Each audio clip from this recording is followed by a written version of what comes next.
Hello দর্শক, আসসালামু আলাইকুম। এই ভিডিওটা অনেক অনেক দিন আগে এই ছোট্ট ছোট্ট ভিডিওগুলো ছোট্ট ছোট্ট স্কিপ আকারে রেখে দিয়েছিলাম শুধুমাত্র স্মৃতির পাতায়। এই যে স্মৃতির পাতার ভিডিওগুলো আজকে আপনাদের সঙ্গে শেয়ার করলাম। কি হলো, ভালো লাগলে কি লাইক কমেন্ট শেয়ার পাবো না পাবো না, কোনটা বলেন তো? লাইক কমেন্ট শেয়ার দিয়ে একটু সাপোর্ট করেন না। নতুনদের যেমন দেন, পুরাতনদের যেমন দেন, তেমন সবাইকে একটু লাইক কমেন্ট শেয়ার দেন। আমি কিন্তু সবাইকে দিয়ে থাকি। আর এই যে লার্গেস সার্গেস গোছানো দেখছেন, এটা আমার ছেলে যাওয়ার সময় বিদায় বেলাটা কত কষ্টের দেখেন। আমি মা হয়ে কতটা একটুকু কান্না করিনি, একটুকু কষ্ট পাইনি।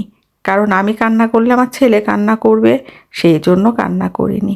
আমার ছেলে কি সুন্দর করে নিজের মতো করে গুছিয়ে গাছিয়ে বাসার থেকে বের হয়ে যাচ্ছে, এটা আমার আনন্দর দিন। কারণ আমি সবসময় ভেবেছি সে মানুষের মতো মানুষ হয়ে একসময় দেশে ফিরবে ইনশাআল্লাহ। আল্লাহর উপর ভরসা করে তাকে আমি পাঠিয়ে দিয়েছি, আর আল্লাহ তাকে ভালো রেখেছে, সে ভালো আছে, এটাই আমার শান্তি। কত মেহমান আসছে, কত আত্মীয় স্বজন সবাই আসছে, আমার ছেলের জন্য দোয়া করেছে, সবাই সবাই দোয়া করেছে। সে যাচ্ছে আজকে দেশের বাইরে পড়তে, তাও আবার স্কলারশিপ নিয়ে। আলহামদুলিল্লাহ আলহামদুলিল্লাহ আলহামদুলিল্লাহ। আমাদের পুরা ফ্যামিলির মধ্যে এই প্রথম আমার ছেলে যাচ্ছে দেশের বাইরে স্কলারশিপ নিয়ে পড়তে। সবাই খুবই আনন্দিত, খুবই আনন্দিত, খুবই আনন্দিত। কিন্তু বিদায়বেলা মুহূর্তটা অনেক কষ্টের না? অনেক কষ্টের। এই যে গাড়ি এসে গেছে, আমরা গাড়িতে উঠে পরিবারের সবাই মিলে তাকে বিদায় দিতে যাই। আমি তো কতটুকু কষ্ট বুকে নিয়ে তাকে বিদায় দিতে যাচ্ছি, ভাবেন বিষয়টা। আসলে বুকের ভিতরটা মনে হচ্ছে খালি হয়ে যাচ্ছে, কোথায় যেন কি নাই হয়ে যাচ্ছে, কিছু বুঝতে পারছি না যে কোথায় কি নাই হয়ে যাচ্ছে। যাই হোক, ছেলে তো ধরে রাখা যাবে না, দিতেই হবে। কোথাও না কোথাও পড়তে হবে, কোথাও না কোথাও যেতে দিতে হবে, এটাই দুনিয়ার নিয়ম।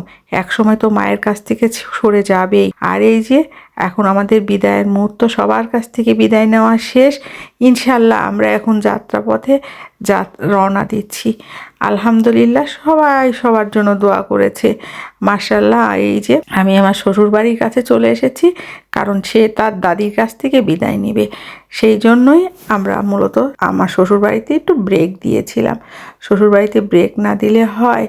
আর গোটা পাবনা শহরটা এত সুন্দর করে আমি দেখিয়েছি আপনাদের মাঝে প্রত্যেকটা ভিডিওতে। এই যে আমার ছেলে তার দাদির কাছে চলে যাচ্ছে, কি আনন্দ নিয়ে যাচ্ছে দাদির কাছ থেকে বিদায় নেওয়ার জন্য। যেহেতু অনেকেই ভিডিও সামনে আসে না, বাট তাদেরকে আনা যায় না, সেই জন্য আমি আর আমার ছেলে গিয়েছি আমার শাশুড়ির কাছ থেকে বিদায় নেওয়ার জন্য। আমার শ্বশুর বাড়িটা পোড়াটাই দেখেন, কিন্তু সবাই তো আর ভিডিওর সামনে আসতে চায় না, আনা যায় না সবাইকে, তাই না? আনা যায় কি? আর 3 মিনিটের ভিডিওতেও কিন্তু অনেক কিছু জাজ করা যায় না। দেখেন সবাই তাকে কত আনন্দে, কত সুন্দর মুহূর্তে বিদায় দিচ্ছে। পরিবারের সবাই কিন্তু বিদায় দিচ্ছে, তার দাদার বাড়ির প্রত্যেকেই তাকে বিদায় দিল।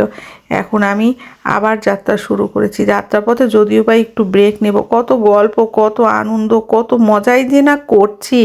এর দ্বিতীয় পার্ট দিব, হ্যাঁ দেখবেন সবাই। আল্লাহ হাফেজ।